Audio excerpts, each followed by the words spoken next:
10,000 ರೂಪಾಯಿಗಳು ಮೊದಲು ಸಾಕು. ಕಳೆದ ಬಾರಿ ನಾನು ನಲ್ಲಿ ಒಬ್ಬ ಮಹನೀಯರ ಹತ್ತಿರ ವಿಷಯ ಹೇಳಿದಾಗ ಅವರು ಹೇಳಿದರು 40,000 ರೂಪಾಯಿ ನಾನು ಕೊಡ್ತೇನೆ. ಎಷ್ಟು ಮದರಸ ಮಾಡ್ಲಿಕ್ಕೆ ಆಗ್ತದೆ ಅಷ್ಟು ಮಹಡಿ. ನಾನು ಅದನ್ನು ಬಳ್ಳಾರಿ ಜಿಲ್ಲೆಯ ವಿವಿಧ ಕಡೆಗಳಲ್ಲಿ ಹೋಗಿ ಅದರ ಬಗ್ಗೆ ಚರ್ಚೆ ಮಾಡಿದಾಗ 3 ಮದರಸ ಮಾಡ್ತೇವೆ 40,000 ರೂಪಾಯಿಗೆ.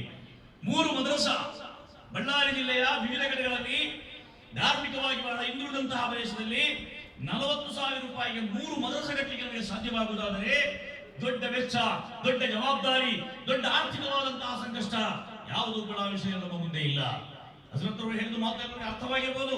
ಕರ್ನಾಟಕ ರಾಜ್ಯ SSFನ ಒಂದು ನಿಯೋಗ ಉತ್ತರ ಕರ್ನಾಟಕದ ಒಂದು ಕಡೆಗೆ ಹೋದಾಗ ನಬಿ ಸಲ್ಲಲ್ಲಾಹು ಅಲೈಹಿ ವಸಲ್ಲಂ ಅವರ ಮಹತ್ವವನ್ನು ಹೇಳಿದಾಗ, ಅವರ ಮಹತ್ವದ ಬಗ್ಗೆ ನಮ್ಮ ಮಿತ್ರರು ಭಾಷಣ ಮಾಡಿದಾಗ, ಆ ಪ್ರವಾದಿವರ್ಯರ ಉರ್ದು ಭಾಷೆಯಲ್ಲಿರುವಂತಹ ನಾತೆ ಶರೀಫ್ಗಳನ್ನು ಹಾಡಿದಾಗ, ಅರಬಿ ಭಾಷೆಯ ಬೈತ್ಗಳನ್ನು ಹೇಳಿ ಅರ್ಥ ನೀಡಿದಾಗ ಬಹಳ ದುಃಖತಪ್ತರಾಗಿ ದುಃಖಿತರಾಗಿ ಎರಡೂ ಕಣ್ಣುಗಳಿಂದಲೂ ಕೂಡ ಧಾರೆಯಾಗಿ ಇಳಿದುವಂತಹ ನೀರು ಒತ್ತರಿಸುವಂತಹ ದುಃಖ, ಅದನ್ನು ಸಹಿಸಲು ಸಾಧ್ಯವಾಗದಂತಹ ಸುಮಾರು 75 ವರ್ಷ ವಯಸ್ಸಿನ ಒಬ್ಬ ಹಿರಿಯ ಒಬ್ಬ ಮುದುಕ ಅವರು ಎದ್ದು ನಿಂತು ಹೇಳ್ತಾರೆ, ಹಜರತ್ ನಿಮ್ಮ ಬಲದ್ನಲ್ಲಿ ನಿಮ್ಮ ಊರಿನಲ್ಲಿ ತುಮಾರ ಗಾಂವ್ ಮೇ ಹುಜೂರ್ ಅಕ್ರಮ್ ಹೇ ಅಭಿ